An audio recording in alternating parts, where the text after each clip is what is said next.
चौथा क्षणपान करेंगे।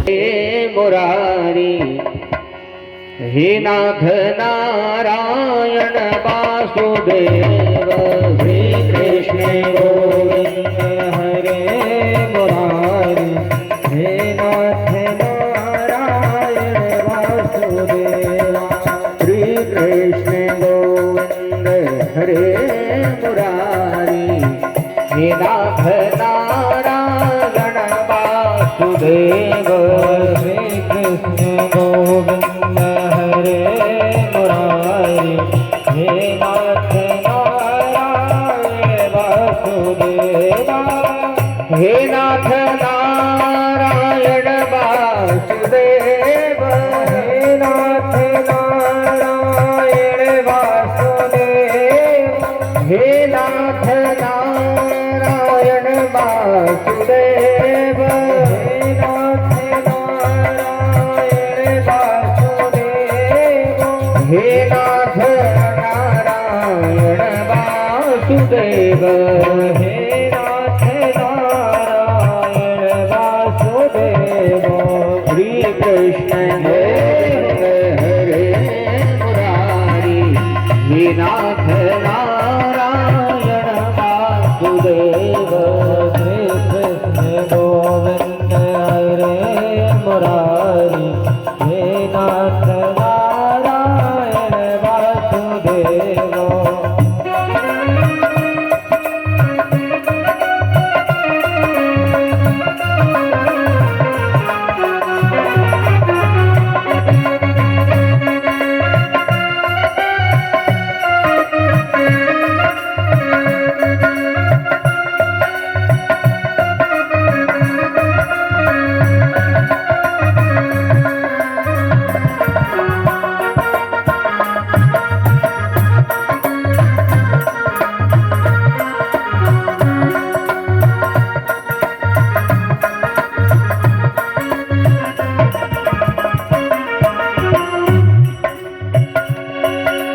हे नाथ नारायण वासुदेव, हे नाथ नारायण वासुदेव, हे नाथ नारायण वासुदेव, हे नाथ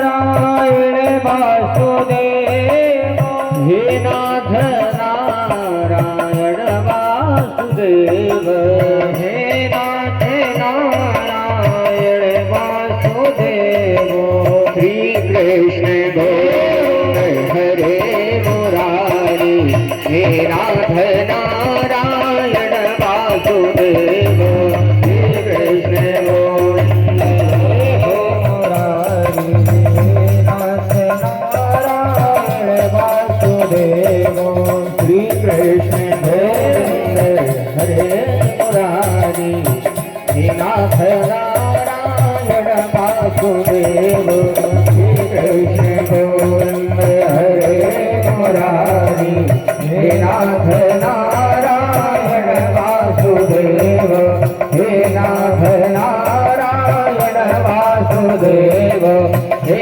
नाथ नारायण वासुदेव। बोले वृंदावन बिहारी लाल की जय हो, श्री सीतारामचंद्र भगवान की जय हो, भागवत महापुराण की जय हो। नाम संकीर्तनम यस्य सर्व पाप प्रणाशनम, प्रणामो दुख शमनः, तम नमामि हरिं परम। भगवान के नाम संकीर्तन में वह प्रभाव है जो जीवात्मा को इस भव सागर से पार कर सकता है। भगवान को नाम तो बड़ा छोटा है, चाहे आप कृष्ण कहो चाहे आप राम कहो, वस्तुतः दोनों तत्व एक ही हैं।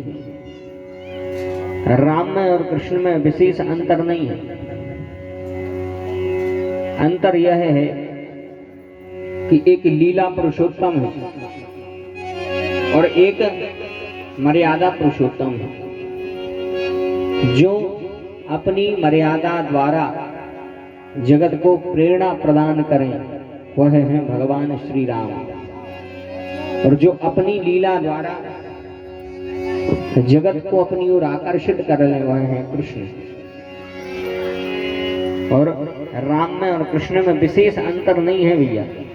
कहते हैं इनके नयन गंभीर है, इनके चपल विशेष, राम कृष्ण दो एक है, अंतर नहीं निमेष। भगवान राम में और कृष्ण में कोई अंतर नहीं है।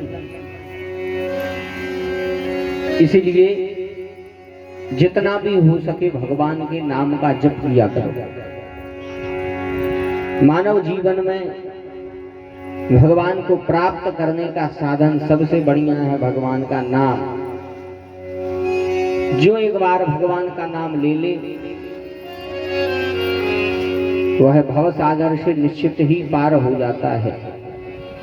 जितना हो सके भैया, आप कथा श्रवण करने आए हैं तो कुछ ना कुछ लेकर के जाना। इस कथा को सुन करके यह नियम बनाओ अपने जीवन में कि जितना भी हो सके दिन में 1 बार 2 बार 3 बार भगवान के नाम का जप किया करो। क्योंकि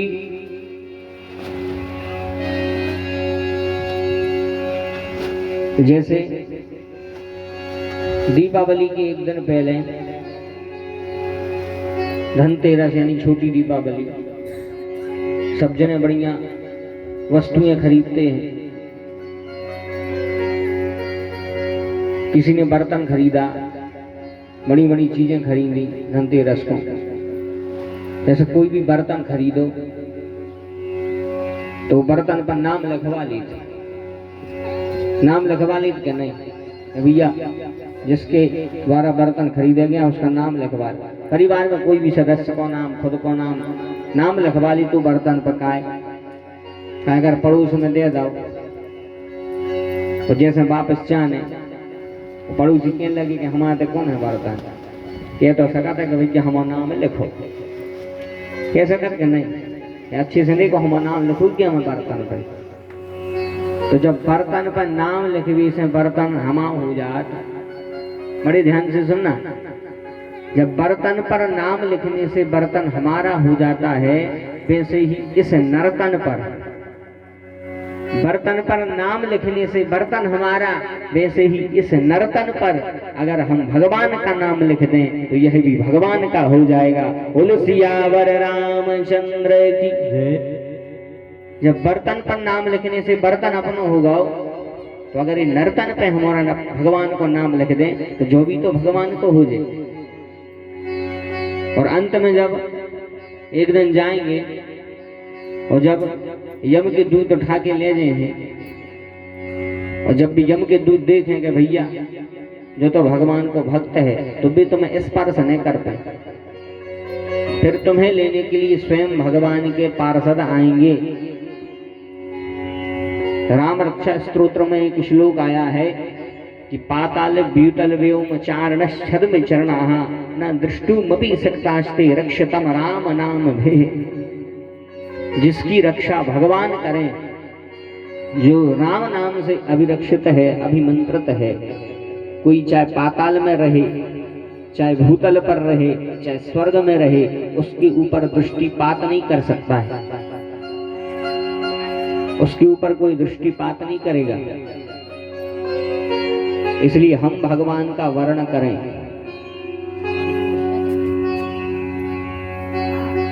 यह हमारा कर्तव्य होना चाहिए कि इस नरतन से जितना हो सके हम भगवान का नाम लें। क्योंकि जो जितना भगवान का भजन करेगा, भगवान के उतने ही निकट पहुंचता जाएगा। अब समस्या तो यही है भैया कि हम और आप भोजन को तो बहुत जरूरी समझते हैं, लेकिन भजन पे उतना ध्यान नहीं है। जैसा हमारे लिए भोजन जरूरी है, वैसे ही हम और आपको भजन भी जरूरी होना चाहिए। जैसे किसी को भूख नहीं लग रही है, इसका मतलब उसका तन रोगी है। यदि भूख नहीं लग रही, खाने की इच्छा नहीं हो रही, तो हमारा आपका तन रोगी है। और यदि भगवान के भक्ति की इच्छा नहीं हो रही, भगवान के भजन की इच्छा नहीं हो रही, तो समझ लियो कि हम और आपको मन रोगी है। फिर हम और आपका मन रोगी है। और यदि मन रोगी है, मन खराब है, और ये मन क्या है? बोली जी मन है दर्पण। दर्पण तो सबने देखो, ये दर्पण यानी ये ना, मन है दर्पण। और यदि इस मन रूपी दर्पण पे विकारों की धूल लग गई है, बड़े ध्यान से सुनना, इस मन रूपी दर्पण पे यदि विकारों की धूल लग गई है, तो जो हम और आपके घरों में जो दर्पण होता है, वो की धूल तो हम और आप कपड़ा से पोंछ के मिटा सकते।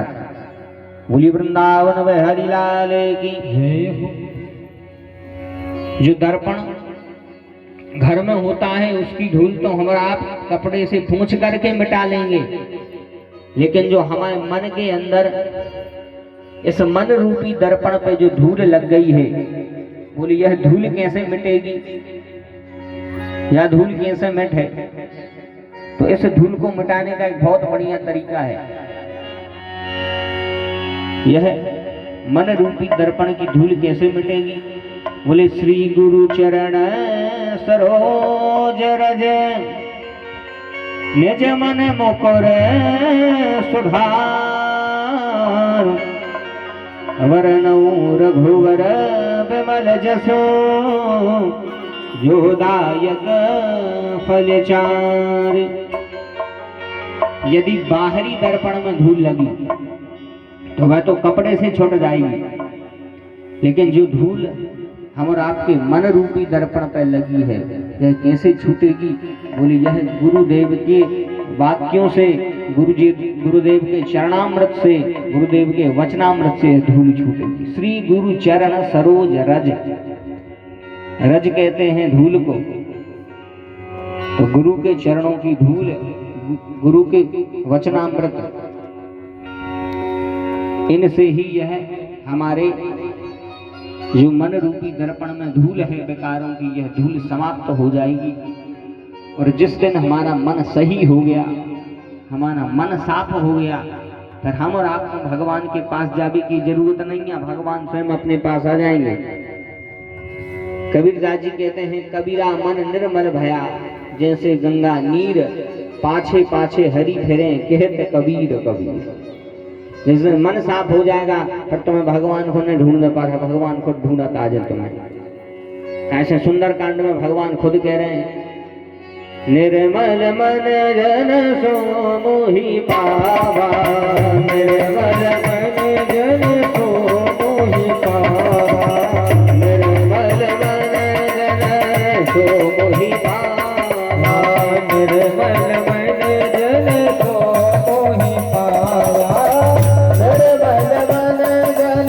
सो मोहि पावा, निर्मल मन जन सो मोहि पावा, निर्मल मन जन सो मोहि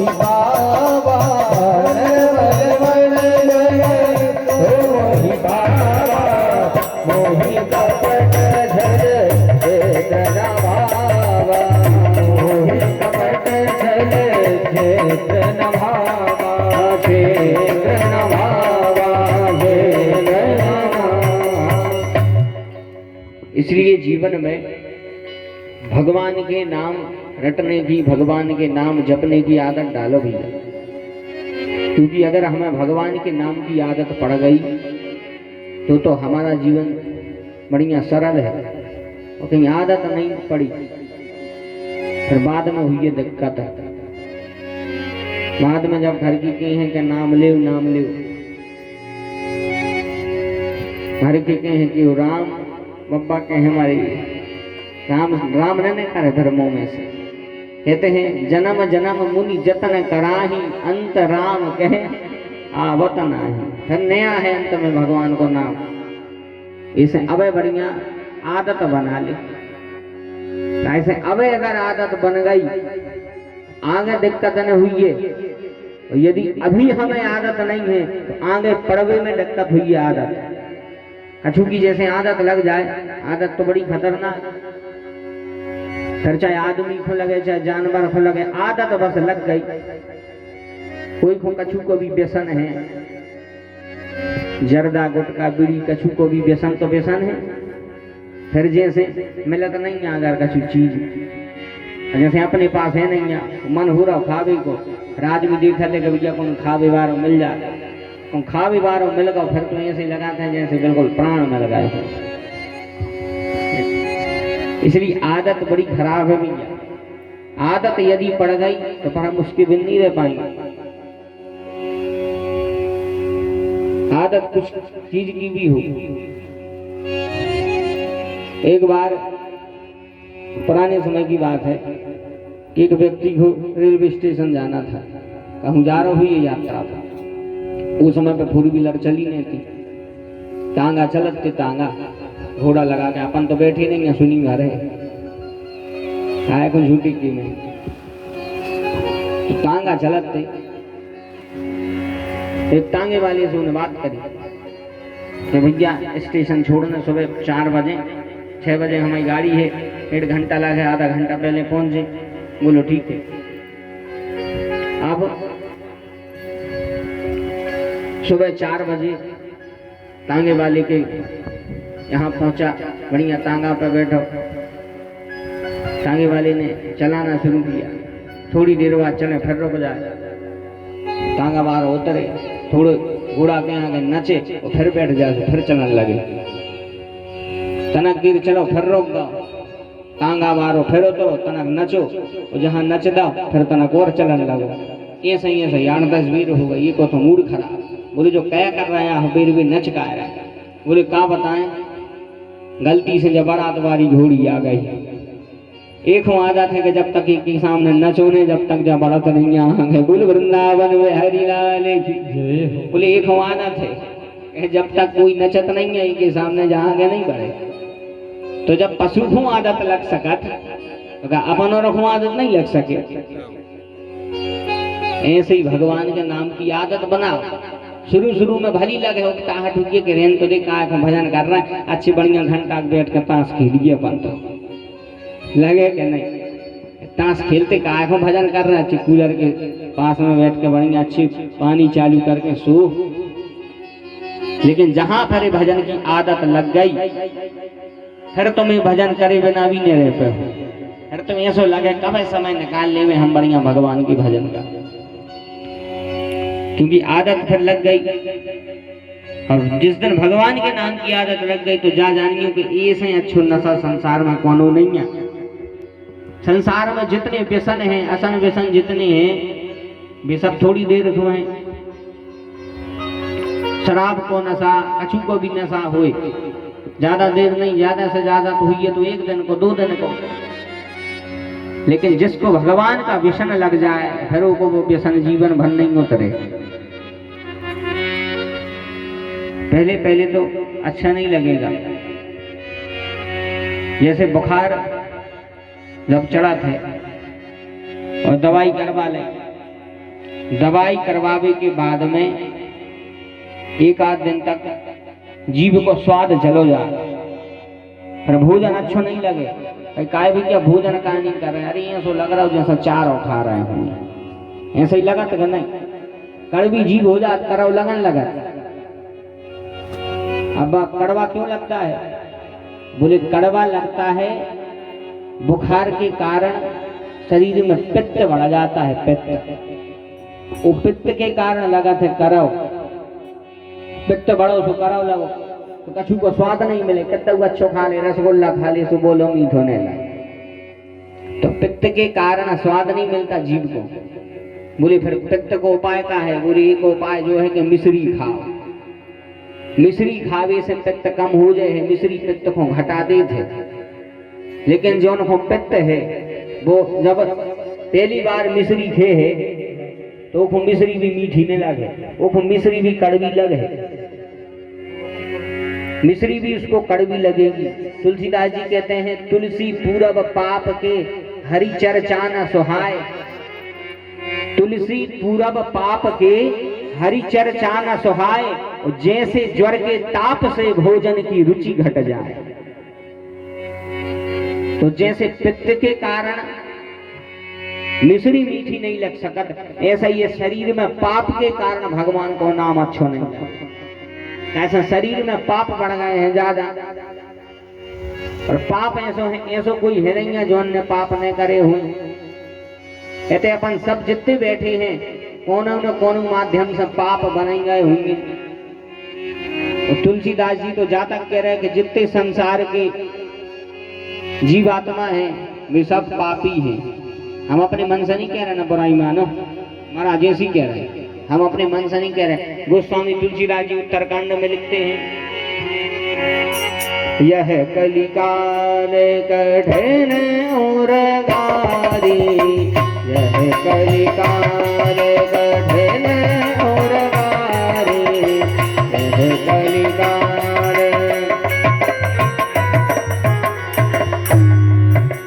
यह कलिकाल कठिन और गारी, यह कलिकाल कठिन और गारी, यह कलिकाल, यह कलिकाल, यह कलिकाल कठिन और गारी, यह कलिकाल, यह कलिकाल कठिन और गारी, यह कलिकाल कठिन और गारी, पाप परायण सब नर नारी, पाप परायण सब नर नारी, पाप परायण सब नर नारी, पाप परायण सब नर नारी, सब नर नारी। तुलसीदास जी कहते हैं यह कलिकाल कठिन और गारी, पाप परायण सब नर नारी, यानी जितने भी नर हैं जितने भी नारी हैं सब पाप परायण हैं। मतलब अच्छा है कि तुलसीदास जी ने सब जनों से कही नर नारी से, मानना अकेले नारी से कहते माताएं गुस्सा हो जाती कि हमने कहा बिगाड़ा, अकेले भैया हरों से कहते तो भैया हरण लाल हो जाते। इसे सब जनों से कई बराबर कई पाप परायण सब नर नारी, यानी जाने अनजाने में जैसे पाप हो रहे हैं, तो पाप के कारण भगवान का नाम अच्छा नहीं लगता। लेकिन जब हम बार बार लेंगे बार बार लेंगे बार बार लेंगे, तो जैसे मिश्री पित्त को मिटा के और स्वाद को ज्यों का त्यों बना देती है, ऐसे ही भगवान को नाम जब आप बार बार ले हो बार बार ले हो बार बार ले हो, तो जो पाप को घटा के धीरे धीरे पुण्यों को बढ़ाने लगे। बोलो सियावर रामचंद्र की। जैसे किसी को तैरना सीखना हो, अगर तैरवो सीखने हुए उके लाने का करने पड़ है, बोले नदी में उतरने पर के नहीं, अब तैरवो सीखने। एक आदमी बोलो भैया हमें तैरवो सीखने, संग वालों बोलो चलो हम सिखा रहे तो मैं तैरवो, तो वो लो आगो भैया तालाब के किनारे, बोले हम सिखा रहे तैरना, और जैसे ही लो आगा तो वो तो अच्छो तैर तो जाना, तो सूना तो बढ़िया डाई लगाइयो कूद गो, ये पे बनत नहीं, तो इन्हें जैसे ही एक पांव सीढ़ी के नीचे उतारो, एक हमारी डर लगो जो तुरंत ऊपर चढ़ गया। कहते आज से जी कान पकड़ी हम जब ही नदिया में उतारे जब तैरवो सीखे। बोले वृंदावन में हरिलाल की। अब बताओ कोनो बिना नदिया में उतरो आज तक तैरवो सीखो है? यदि तैरना सीखना है तो नदी में तो उतरना पड़ेगा। तो उसी प्रकार यदि हम भगवान की भक्ति में डूब जाएं तो हमारी मुक्ति होना निश्चित है, क्योंकि पानी में डूबोगे तो मृत्यु निश्चित है और भक्ति में डूबोगे तो मुक्ति निश्चित है। बोलो सियावर रामचंद्र की। इसलिए भक्ति में जो डूब गया उसकी मुक्ति भगवान निश्चित कर देते हैं। इसलिए जितना भी समय मिले भैया भगवान के जप की संख्या बढ़ाओ, भगवान का भजन बढ़ाओ। जिस प्रकार जीवन में भजन जरूरी है, उसी प्रकार जीवन में जैसे हम भोजन जरूरी समझते हैं, उसी प्रकार हमें भजन भी जरूरी होना चाहिए। भगवान का भजन जितना भी हो सके करें। शंकराचार्य जी कहते हैं, पुनरपि जननम पुनरपि मरणम पुनरपि जननी जठरे शयनम भज गोविंदम भज गोविंदम गोविंदम भज मूढ़ मते। इसलिए भगवान का भजन भी उतना ही जरूरी है, क्योंकि हम और आपका जीवन भगवान ने भजन करने के लिए ही दिया है। लेकिन संसार में आके हम और आप संसार में इतने भूल गए, भगवान ही को भूल गए। जिस प्रकार भोजन जरूरी है, उस प्रकार भजन जरूरी है। कहते हैं, क्षत्रिय आन बिन विप्रदान बिन घर संतान बिना देह प्राण बिन हाथ दान बिन भोजन मान बिना त्रिया कंत बिन मठ महंत बिन हाथी दंत बिना ग्राम पंच बिन ऋतु बसंत बिन आदि अंत बिना नाम बिना नर ऐसे जैसे अश्व लगाम बिना जल जाए जीवा पापनी राम के नाम बिना।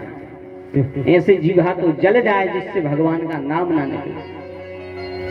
इसलिए भगवान ने शरीर दिया है, और शरीर को पाके यदि हम भगवान को नहीं भज पाए तो यह शरीर पाया फिर हमने किसी काम के लिए नहीं, फिर तो सब व्यर्थ है। क्योंकि जो मिला है सब यही छूट जाएगा। अगर आज साथ में कुछ जाएगा तो केवल आप जो सत्संग सुन रहे हैं, जो भगवान का नाम ले रहे हैं, यही साथ में जाएगा और कुछ नहीं जाने वाला। बड़े भाव से आप समस्त भक्तवृंद दिव्य कथा का श्रवण कर रहे हैं। भगवान ने अनेक दैत्यों का उद्धार किया। अभी तक भगवान ने दैत्यों के अहंकार को समाप्त किया है। अब भगवान देवताओं के अभिमान को मिटा रहे। सबसे पहले अभिमान हुआ ब्रह्मा जी को। ब्रह्मा जी ने भगवान को देखा कि भगवान सखाओं के बीच में बैठ के सबको जूठो खा रहे। और जब ब्रह्मा जी ने देखा कि बताओ जी भगवान आए तो उन सबके संग बैठ के जूठन खा रहे, ऐसे कैसे भगवान। ब्रह्मा जी को मोह हुआ, अभिमान हुआ। ब्रह्मा जी ने ग्वाल बाल बछड़े भगवान के अपहरण कर लिया। ग्वाल बाल बछड़े अपहरण किए। भगवान ने ध्यान किया, भगवान समझ गए कि जो सब ब्रह्मा जी ने करो। भगवान ने उतने ही रूप बनाए, क्योंकि जो एक रूप से अनेक रूप बना ले वह है भगवान। कहते हैं, अनेक रूप रूपाय विष्णवे प्रभ विष्णवे। जो एक रूप से अनेक हो जाए वह है भगवान। भगवान समझ गए कि ब्रह्मा जी ने अपहरण किया। भगवान ने उतने ही रूप बनाए। भगवान की लीला ज्यों की त्यों चलने लगी। 2-4 दिन बाद जब ब्रह्मा जी ने देखा कि हमने ग्वाल वालों का अपहरण किया है, इनके घर के कछु पता ही नहीं लगा रहे, FIR तक नहीं करवाई, तब ब्रह्मा जी ने जाकर के देखा वृंदावन में कि जिन बछड़ों का, जिन ग्वालों का अपहरण किया वे ज्यों के त्यों बंधे, वो ज्यों के त्यों बंधे थे। ब्रह्मा जी ने सोचा कि बता, हमारे ब्रह्मलोक में भी ज्यों के त्यों बैठे और इते वृंदावन में भी ज्यों के त्यों बैठे। तो ब्रह्मा जी फिर से वापस गए और जहां ब्रह्मलोक में देखा सो वहीं बैठ के बढ़िया ग्वाल बाल खेल रहे थे, बछड़े अपने चर रहे थे। फिर आकर वृंदावन में देखो सो वही बच्चों खेल रहे थे बढ़िया। फिर देखा फिर वही, फिर देखा फिर वही। अब तो बेचारे ब्रह्मा जी आश्चर्य में पड़ गए। ब्रह्मा जी ने सोची, बता बुढ़ापे में ऐसी भागा दौड़ी करने पड़ रही। फिर ब्रह्मा जी ने सोचा एक काम कर रहा है, अब अच्छी बीच में खड़े होकर देख रहे, बिल्कुल बैलेंस बना के ये तरफ को भी दिखाए और ये तरफ को भी दिखाए। तो ब्रह्मा जी ने अच्छे से बीच में खड़े भये। जहां दो ही तरफ देखो तो इतने भी ग्वाल बाल और उतने भी ग्वाल बाल। अब ब्रह्मा जी समझ गए कि यह सब भगवान की लीला है। अब धीरे धीरे इनका अहंकार दूर हुआ। भगवान बछड़े चराने जैसे ही वन में गए, बछड़े तो चरने लगे। भगवान बढ़िया एक वृक्ष के नीचे बैठे थे, उसी समय ब्रह्मा जी आ गए। ब्रह्मा जी आए, भगवान के आगे हाथ जोड़े, भगवान से कहते हैं प्रभु क्षमा करो, मुझसे भूल हो गई। भगवान बोले क्या बात है ब्रह्मा जी? बोले यही भूल हो गई कि हमने आपको एक साधारण मनुष्य समझ लिया, आपको भगवान समझने में भूल हो गई। भगवान बोले कोई बात नहीं ब्रह्मा जी। ब्रह्मा जी भगवान की स्तुति करने लगे। निमीड्यते विप्रपुषे तडिदंबराय गुंजावतांस परिपृच्छ लसन मुखाय वन्यस्त्रजे कवल वेत्र विशाल वेणुर लक्ष्मीस्त्रिये मृदुपदे पशुपांगजाय। ब्रह्मा जी भगवान की स्तुति कर रहे हैं। ब्रह्मा जी कह रहे हैं हे प्रभु, नैमीड्यते विप्रपुषे तडिदंबराय, यानी आप दिखने में कैसे हो? भगवान दिखने में ऐसे हैं, इतने तेजोमय हैं कि इन खुली आंखों से हमारा भगवान को नहीं देख सकते। जैसे आकाश में जब बिजली गड़गड़ाती है, जब बिजली चमकती है, तो कान खुली आंखों से अपन बिजली को देख सका। जैसे ही बिजली कड़की तो आंखें बंद हो जाती, जैसे ही फोटो से खींची आंखें बंद हो गई। अब भली को नहीं जबरदस्ती खोले लेवे कि हम तो देखें, लेकिन बिजली के कड़कने पर जैसे आंख बंद हो जाती हैं कि बिजली के तेज को हम और आप सह नहीं सकते, उसी प्रकार भगवान का रूप है। भगवान भी इतने तेज हैं, इतने तेजोमय हैं कि भगवान के रूप को इन साधारण आंखों में हम और आप नहीं देख सकते। जब भगवान कृष्ण ने गीता में अर्जुन को दिव्य रूप के दर्शन करवाए, तब भगवान ने अर्जुन को दिव्य नेत्र प्रदान किए थे। गीता में आया है दिव्यम ददामि ते चक्षुः, चक्षु कहते हैं आंखों को। दिव्य चक्षु भगवान ने अर्जुन को प्रदान किए। अर्जुन ने भगवान के वह दिव्य रूप के दर्शन किए। ब्रह्मा जी कहते हैं हे प्रभु, आपका रूप इतना सुंदर है, नैमीड्यते विप्रपुषे तडिदंबराय गुंजावतांस परिपृच्छ लसन मुखाय वन्यस्त्रजे कवल वेत्र विशाल वेणुर लक्ष्मीस्त्रिये मृदुपदे पशुपांगजाय। जैसे ही भगवान को कहा पशुपांगज, भगवान बड़े प्रसन्न हो गए इन पर। बोले पशुपांगज पर क्यों प्रसन्न हो गए? बोले पशुपांगज पर इसलिए प्रसन्न हो गए क्योंकि पशु कहते हैं नंद बाबा को। जितने भी पशु हैं, जितने भी ग्वाल बाल हैं, उन सब के प्रधान हैं नंद बाबा, इसलिए नंद बाबा को कहते हैं पशु। और अंगज कहते हैं पुत्र को, क्योंकि पिता की आत्मा बनकर ही पुत्र आता है। आत्मा वही जायते पुत्रः, पिता की आत्मा का रूप लेकर ही पुत्र आता है, इसलिए उसको आत्मज कहते हैं। तो पशुप अंगज यानी पशुप कहते हैं नंद बाबा को, अंगज कहते हैं पुत्र को, और नंद बाबा के पुत्र हुए पशुपांगज। और जैसे ही पशुपांगज कहा, भगवान बड़े प्रसन्न हो गए। भगवान हंसने लगे, भगवान हंसने लगे। भगवान कह रहे ब्रह्मा जी, बहुत अच्छी बात कही आपने, बड़ा प्रसन्न कर दिया हमें। बोले जैसे आप वयोवृद्ध हो तो उम्र के साथ साथ आपकी बात भी बहुत चतुरता वाली हो गई। ब्रह्मा जी बड़े सियाने हैं। अच्छा, बात भी अच्छी सियानों जैसी करी, क्योंकि बुजुर्गों के पास में अनुभव होता है। जो नई पीढ़ी है उसके पास में अनुभव नहीं है, उसके पास तो अनुमान है।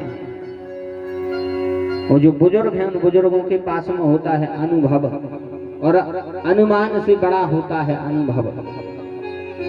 जिस किसी ने अनुभव किया है तो उसने जो जीवन जिया है, उस जीवन का जो बीत चुका हुआ समय है, वह होता है अनुभव। इसीलिए शास्त्रों में आया है कि अभिवादन शीलस्यम नित्यम वृद्धोपसेवनः चत्वारि तस्य वर्धन्ते आयुर्विद्या यशो बलम। बोले जो अभिवादनशील होकर के अपने से बड़ों का, अपने से बुजुर्गों का सम्मान करता है, चार चीजें उसकी प्रति उत्तर बढ़ती हैं। कौन कौन सी? आयु, विद्या, यश और बल। इसीलिए बुजुर्गों का भी ये सम्मान करना चाहिए। यदि घर में बुजुर्ग माता पिता हैं और आप कोई काम कर रहे हो, काम करने से पहले माता पिता से परामर्श अवश्य लेना चाहिए, क्योंकि भाग्यशाली होता है वो, भाग्यशाली होते हैं वो जिनको कोई आज्ञा देने वाला होता है। अगर घर में माता पिता हैं और वे अगर कोई काम को टोक रहे हैं तो तुम बड़े भाग्यशाली हो। इसमें माता पिता को कुछ उल्टा सीधा मत कहा करो, बड़े भाग्यशाली हो। क्योंकि जिन बगीचों का रखवाली माली नहीं होता है, जोन चाहे के फूल तोड़ ले। तो यदि माता पिता हैं, यदि घर में बुजुर्ग हैं और कोई काम कर रहे हो, आप उनसे पूछ के करो, थोड़ी से आप उनसे परामर्श ले ले। वरना अब काय को परामर्श लेने, अब तो बड़े हो गए, अब तो जी कशु करने से माने की कर काय को पूछे कोई से। लेकिन यदि आप कथा सुनने आए हो तो राम जी के चरित्रों से शिक्षा ले, हनुमान जी के चरित्रों से शिक्षा ले। जब हनुमान जी ने जैसे ही लंका जाने लगे, हनुमान जी शक्ति भूल गए। जामवंत जी ने हनुमान जी को शक्ति याद दिलाई। पवन तनय बल पवन समाना, बुद्धि विवेक विज्ञान निधाना, कबन सुकाज कठिन जग माही, जो नहीं हो तात तुम पाही। और एक बात जब हनुमान जी से कही कि राम काज लगी तब अवतारा, और सुनत ही भयऊ पर्वताकारा। जैसे ही कहा राम जी के काम के लिए अवतार हुआ है। अब देखो जब हनुमान जी ने सुनी कि राम जी के कारण अवतार हुआ है, हनुमान जी बड़े विकराल रूप में आ गए। ऐसा हनुमान जी ने रूप रख दिया, कनक भूधराकार शरीरा, समर भयंकर अति बलवीरा। अब देखो हनुमान जी इतने क्रोधित हो गए, इतने क्रोधित हो गए कि कहने लगे, बताओ अगर आपकी आज्ञा हो तो रावण को इतने ले आना है। सहत सहाय रावण ही मारी, आन हो यहाँ त्रिकूट उपारी। बोले का करें बताओ, रावण को तरबी ने ले आना है। तो हनुमान जी में जोश कितना है, जोश इतना है कि जा कह रहा है कि रावण को पकड़ के कहीं ले आना है, त्रिकूट पर्वत सहित उखाड़ के ले आना। तो यह होता है जोश। और जोश के साथ में हनुमान जी में होश कितना है कि जामवंत जी जैसे वयोवृद्ध से पूछ रहे हैं।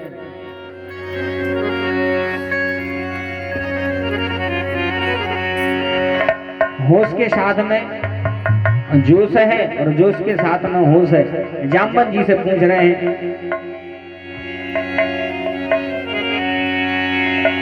जामवंत में पूछूं तो ही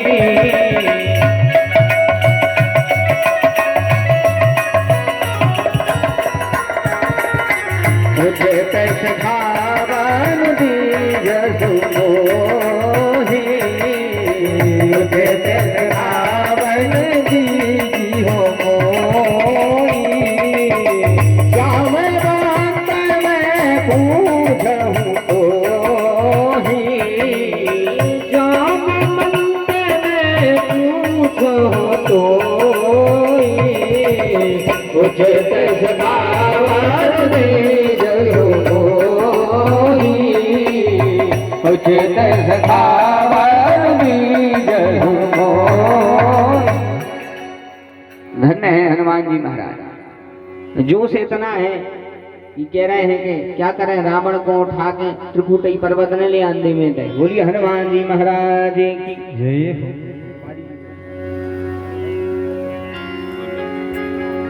बोलिए सीतारामचंद्र भगवान की जय हो। लेकिन होश इतना है कि हनुमान जी जानते हैं कि राम दल में अगर कोई सबसे ज्यादा बुजुर्ग है तो वे हैं जामवंत जी। राम जी के दल में सबसे ज्यादा बुजुर्ग यदि कोई है तो हैं जामवंत। इसलिए मानस में लिखा है जामवंत मंत्री अति बूढ़ा, बूढ़ा नहीं अति बूढ़ा, यानी अति से ज्यादा ही। जामवंत मंत्री अति बूढ़ा, सबसे वयोवृद्ध हैं जामवंत। ऐसे भैया जीवन में वृद्धों का अनुभव लें, यदि कोई काम करना है तो उनसे सलाह लें। हमारे शास्त्र मार्गदर्शन देते हैं, वृद्धों से सलाह लेनी चाहिए। बुजुर्गों का सम्मान तो करो ही, उनके पास में यदि बैठो तो अनुभव की बातें सीखने मिले, क्योंकि वृद्धों के पास अनुभव होता है। एक बार की बात है कि एक वयोवृद्ध बुजुर्ग, सफेद दाढ़ी सफेद बाल, ट्रेन में बैठे सफर कर रहे थे। सीट खाली थी, हाथ में माला, भगवान का नाम जाप कर रहे हैं। स्टेशन पर गाड़ी रुकी, जैसे ही गाड़ी रुकी उसी समय पे 4-5 लड़का आए। उस ट्रेन में लड़का बैठे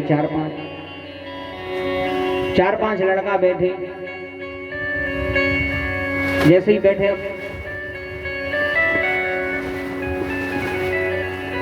बैठे अब वो जो बुजुर्ग बैठे थे वे तो बड़ी अपना राम नाम को जप कर रहे, राम नाम को जप कर रहे। अब जी लड़का बैठे इतने देखे होते देखे मनने लगे। एक बोला यार टाइम पास नहीं हो रहा है, टाइम पास नहीं हो रहा, क्या करें। दूसरे बोलो हाँ टाइम पास तो नहीं हो रहा, कछु करिए। तीसरा बड़ा खतरनाक बोले एक काम करिए, देखो ट्रेन में लिखो है कि इमरजेंसी में ही चेन खींचे, अगर बिना किसी कारण के चेन खींची तो जुर्माना लगेगा, तो एक काम करिए चेन खींच दीजिए। तीसरे बोलो पागल हो गए, अब ही चेन खींचते जुर्माना लगे कूदे है। चौथों के तो एक काम करिए, देखो 2000 रुपया को जुर्माना लगे, 500 मिला ली, 500 हम दे दे रहे, 500 तुम, ऐसे अपने 2000 हो गए। तो चेन खींच दीजिए, गाड़ी रोके, टीटिया है संग पुलिस है, कहे कौन ने चेन खींची, कौन ने चेन खींची, तो अपन कह दे इन बब्बा ने चेन खींची, डब्बा में बैठी। अभी बेचारे के कहा को भैया हमें बता रहे भी मतलब को हम कछु जानत नहीं है, बेचारे उनको फंसान लगे। अब भी तो माने उन्हें तो पैसा इकट्ठे कर ले, और तीसरे नंबर वाले ने जो उन्हें कही थी वो की जेब में धर दे इकट्ठे कर। बोले अगर जुर्माना भरो जो है तो इनकी कह दे भी दादा का, तो दादा को ले जाए पकड़ा दो। बस जैसे ही बातचीत वही हो, चेन खींच दी। जैसे ही चेन खींची, गाड़ी की चेन पुल करी, ट्रेन रुक गई।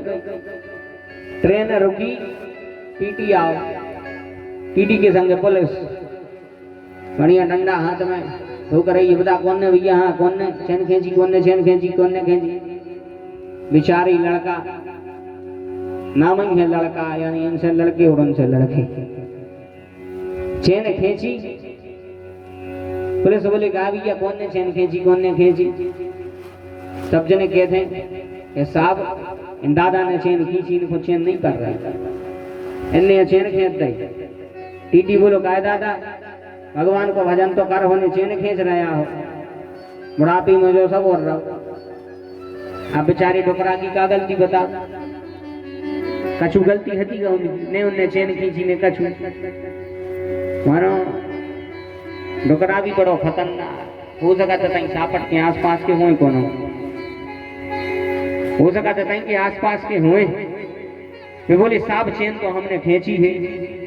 बोले काय चेन खींची, बोले का बताएं साहब जी, 4 जने हम अकेले हम लाते 2000 रुपया तो इन्हें भी छुड़ा लाए हैं। बोलो वृंदावन में हरि लाल जय हो। बोले हम धरे थे 2000 रुपया, 500 के 4 नोट, इन्होंने भी छुड़ा ले। साहब के थे कौन ने छड़ाया? अब दादा को पता तो हथी की कौन की जेब में धरी, कहते हैं तीसरे नंबर वाले की। और जैसे ही कई तीसरी नंबर वाले के साहब बोले सफाई से तलाशी ले, तलाशी ले। अब लाई गई तलाशी, तलाशी लाई तो जेब में 2000 के अच्छे 4 बढ़िया अच्छे कड़क नोट, 2000 के नोट बढ़िया कड़क निकले। पुलिस वाले ने क्षमा मांगी, ऐसा दादाजी क्षमा करिए। बढ़िया 2000 गए दादा को और उनको कहते चलो इनको लवा चलो जेल। दादा ने अभी बढ़िया अच्छे नोट लाए, गिने 2000 है जेब में डाले। दादा शान से बैठे, वो भी लड़का जा रहे थे। जैसे ही ट्रेन से उतरे सो दादा कहते का है तुम्हारे का समझ रहे कि ये बाहर ऐसे ही घूरा होगा घाम में। बोले वृंदावन में हरि लाल। तो कहने का अर्थ है भैया वृद्धों के पास में अनुभव होता है, इसलिए उनके अनुभव उनसे प्रयास करो कि वे अपना अनुभव साझा करें। भगवान के चरित्रों से यह शिक्षा मिलती है कि जैसे राम जी, जैसे श्री हनुमान जी महाराज अपने से बड़े अनुभव वाले व्यक्ति का अनुसरण करते हैं, ऐसे ही हमें आपको करना चाहिए। भगवान ने ब्रह्मा जी की स्तुति स्वीकार करी, ब्रह्मा जी ने स्तुति करी, भगवान ने ब्रह्मा जी को विदा किया। बोलो वृंदावन में हरि लाल की जय।